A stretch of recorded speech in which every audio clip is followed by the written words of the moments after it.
Hey everyone, I'm Claire, and I want to share a chapter of my life that revolves around challenging relationships with my in-laws and husband. Currently navigating the complexities of a divorce, I thought it might resonate with those of you who've experienced unwarranted criticism from your in-laws. Let me take you back to how it all began. I met Zane, my now estranged husband, on a dating site when I was a 19-year-old college student. Zane, at 25, had a stable job. Despite the age gap, love blossomed between us. I've never been one to judge based on age or appearance, so Zane's age was never a concern for me. However, Zane struggled with our age difference. He often questioned, "Why are you with me, Claire? I don't understand. I'm so much older than you. You could find someone your own age who's better suited for you." Yes, I could, but I don't want to. I fell in love with you, and age doesn't matter to me. Zane, burdened by insecurities, persisted. "There must be other reasons, Claire. It's not natural for someone like you to love someone like me. I wish you'd tell me the truth." I am telling you the truth. I don't want to date boys my age. I love you, and that's all that matters to me. Despite my assurances, Zane struggled to believe me, revealing deep-seated self-esteem issues that may have contributed to his single status. Determined to prove the authenticity of my feelings, I embarked on a journey to demonstrate the depth of my love for him. Throughout our entire relationship, I refrained from letting Zane spend money on me. While I wasn't a broke college student, I wasn't rolling in wealth either. Despite my financial constraints, I made sure to buy him gifts and cover my own expenses each time. I held a modest job, so I wasn't destitute. Zane seemed to appreciate these gestures. Regrettably, Zane's low self-esteem persisted, and he continued to doubt the authenticity of my love. Despite my best efforts to be supportive and understanding, his mistrust shattered my heart. It wasn't until the first 2 years had passed that I discovered the root of Zane's self-esteem issues. Meeting his parents, Michael and Molly, shed light on his struggles. Michael, Zane's father, had experienced a stroke of luck, winning the lottery and dramatically improving their lives. They purchased an extravagant house and secured their future with the remaining funds. However, Michael and Molly carried an air of superiority. During our initial encounter, Michael boasted, "Not everyone can make it big like me. I was a hard-working man, and look where it got me. Do you know how uncommon it is to win a huge lottery? The chances are very low, but I did it on the first try." They took pride in their decision-making skills, insinuating that Zane, despite completing college, would never match their financial success. Molly hinted that Zane's previous partners were gold diggers, leaving as soon as their financial situation improved. The couple openly questioned Zane's ability to make sound choices. This attitude infuriated me. Zane's parents indirectly accused every girl he dated of being interested only in his money. Over time, Zane internalized these beliefs, contributing to his insecurities. The insinuation that I, too, was a gold digger became a humiliating part of the narrative. Fed up with the unjust assumptions, I decided to defend both Zane and myself. I declared, "I'm sorry, but I have to disagree with you. Zane has worked hard to establish himself in his career, and with time, he will achieve even greater success." Michael rebutted, "Well, that doesn't change the fact that women only want him for money. The money we have is ours, but Zane does co-own the house. Ultimately, it will be his when we pass. Let me tell you, every time they see our $200,000 house, I swear these girls see dollar signs in their eyes." I can't vouch for Zane's past relationships, but I'm certainly not in this for the money. I love your son, and that's the reason we're together. I have no interest in your house. Don't worry, Claire. Sometimes it's challenging to accept that people can be successful and live in nice houses. You live in a small rented apartment with roommates. After spending time around our house, you might start desiring it too. It's just a matter of time. Michael and Molly's comments were pushing my anger to the brink. I was on the verge of exploding. Zane heard it all but chose not to respond or defend himself, steering the conversation in a different direction. His nonchalant attitude surprised me. On our way home, I decided to address it with him. Zane, your parents are being unkind. They're insulting both of us. Why didn't you speak up? What did you expect me to say, Claire? I can't be certain they're entirely wrong. Women in the past have used me to try and benefit from my parents' wealth. They made grand plans involving the house and how it would be ours once my parents passed away. Even if they were gold diggers, that doesn't mean I am one too. You stayed silent when your family insulted me as well. You know my family is well off now. There's a chance they're right about everything. I'm not saying you had bad intentions, but I can understand why it might seem questionable. You don't have parents, so you rely on my inheritance alone. What you're suggesting is absurd, Zane. I've never pressured you to spend money on me. And just because I don't have an inheritance doesn't give you the right to label me a gold digger. Zane remained unwilling to acknowledge my concerns, insisting that he loved me, and the reasons behind it didn't matter. He shrugged off the need for further discussion. While some might have found solace in such assurances, I couldn't accept the thought of him harboring negative beliefs about me. I attempted numerous conversations, hoping to make him understand my perspective. I even suggested therapy, recognizing its potential benefits for him. However, he adamantly claimed there was nothing wrong, causing me to eventually abandon the effort. As time passed, I distanced myself from his family.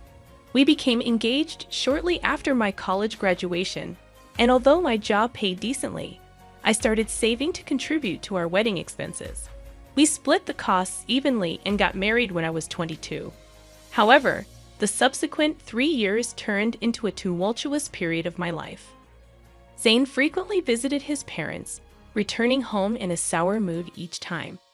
I knew Michael and Molly were still taunting him and branding me as a gold digger. Despite my pleas for Zane to limit contact with them, he continued to engage with his parents. Their words poisoned his perception of our relationship, convincing him that no one could genuinely love him. Even after years of love and care, Zane remained suspicious of me. The burden of constantly proving myself became increasingly draining. However, the breaking point arrived on Zane's birthday. In line with his preference for small celebrations, we had a quiet cake party at home. I presented him with the expensive watch he had desired. Zane was elated with the gift, but my joy waned when he suggested visiting his parents to showcase it.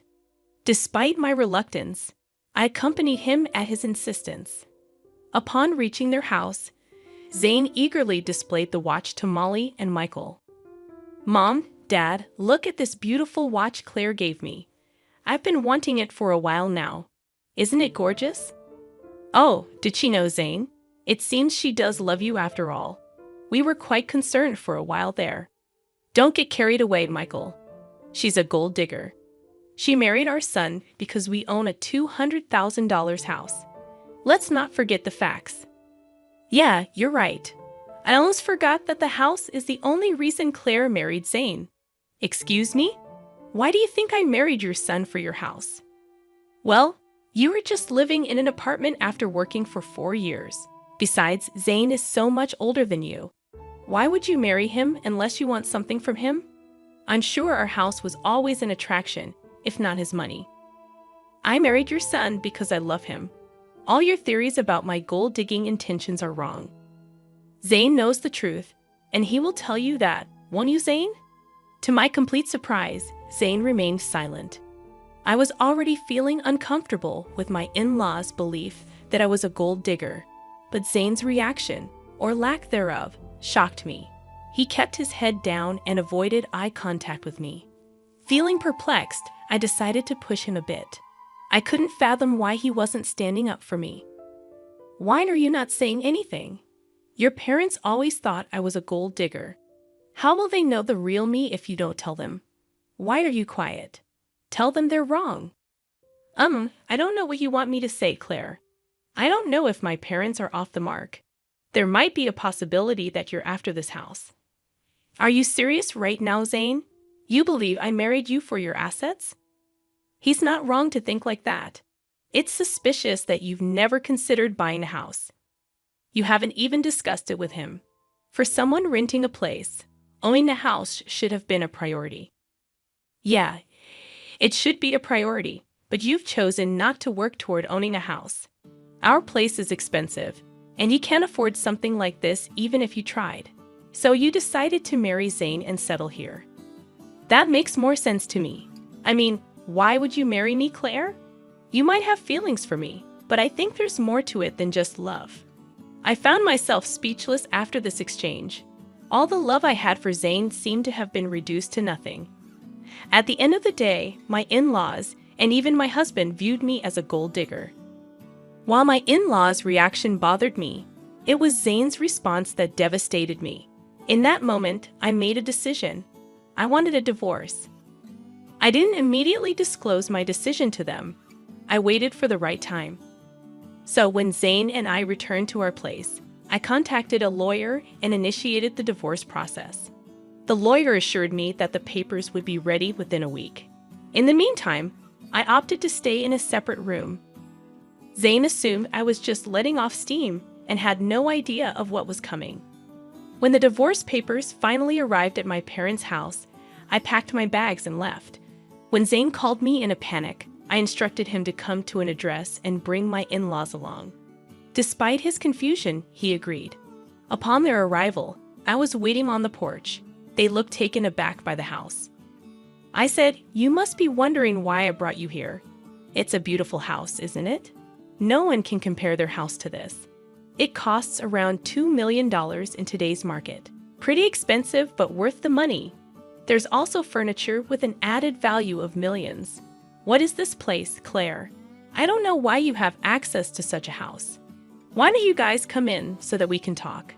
I can't tell you everything on my porch." "What do you mean by your porch?" I brushed off their astonishment and walked inside. They trailed behind, even more impressed by the opulence within. The owners of the house had spared no expense. As we settled down, I took a deep breath and addressed them. "I've reached a decision, and that's why you're here. I filed for divorce. Here are the papers. We can proceed with an uncontested divorce if you agree." "What? I don't understand. Why are you filing for divorce?" Zane's voice held a mixture of confusion and concern. "Because you and your parents believe I'm a gold digger. You think I'm after your house, right? Despite my assurances, you refuse to listen. So I'll spare you from my gold-digging self and divorce Zane. It seems that's what everyone wants. You're considering divorce just because my parents told the truth. That's ridiculous. We didn't say anything untrue.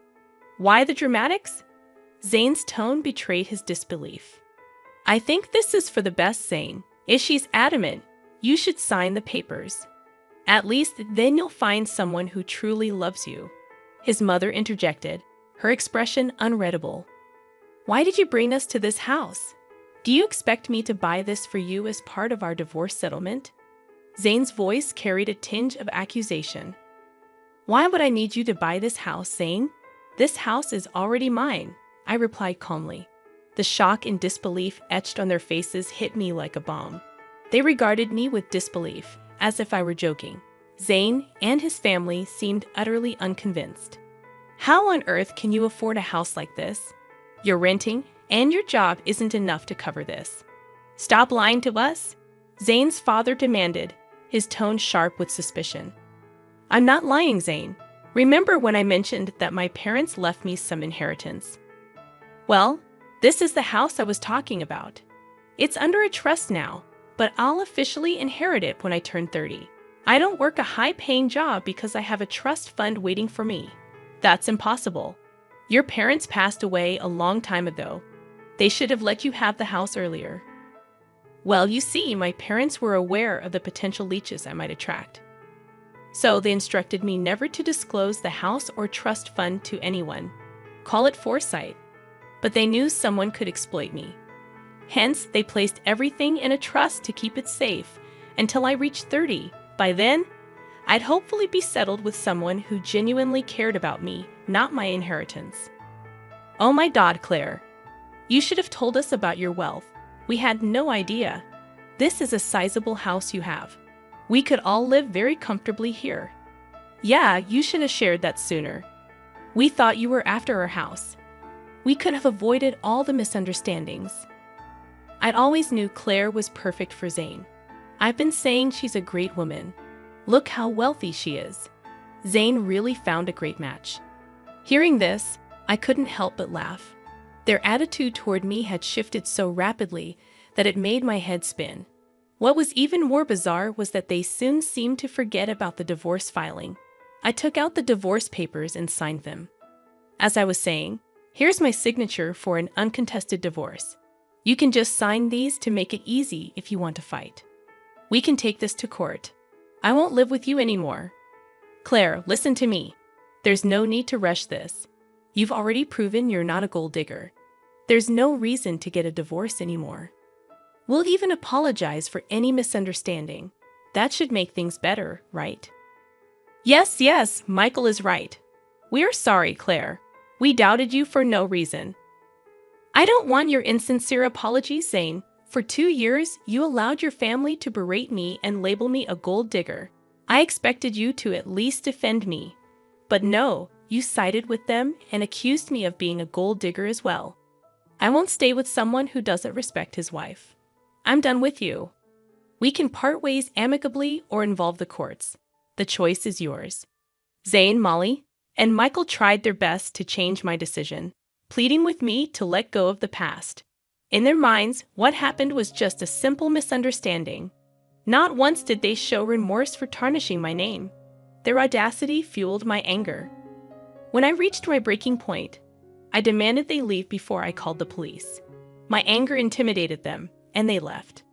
Over the next few weeks, Zane and my in-laws continued to harass me daily. They begged, pleaded, and even offered bribes to convince me to stay. Their belief that I could be swayed with money only intensified my fury. It revealed that they still considered me motivated by financial gain. The irony was that, as Zane co-owned the house with his parents, I was entitled to half of his share. This realization fueled their desperation for reconciliation. Despite their attempts, I remained steadfast in my decision to part ways. I relocated all my belongings to my parents' house, asserting my right to stay there even before officially taking ownership. Zane and the in-laws persisted in reaching out, prompting me to change my number entirely. I wanted to avoid their constant attempts to contact me from unfamiliar numbers. Zane attempted to discuss matters at my workplace, but security was informed and asked him to leave. Zane still hadn't signed the divorce papers, holding out hope for a change in my decision. Nearly a year has passed since I initiated the divorce proceedings. With only a year or less remaining before the legal process concludes, I've managed quite well on my own. Living independently, I've found happiness and financial stability.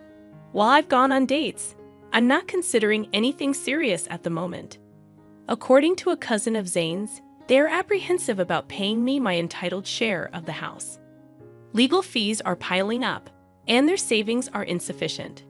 Zane is even pushing for a sale, harboring resentment toward his parents for the upheaval in his life. At this point, I simply don't care and only want to be free from that toxic family.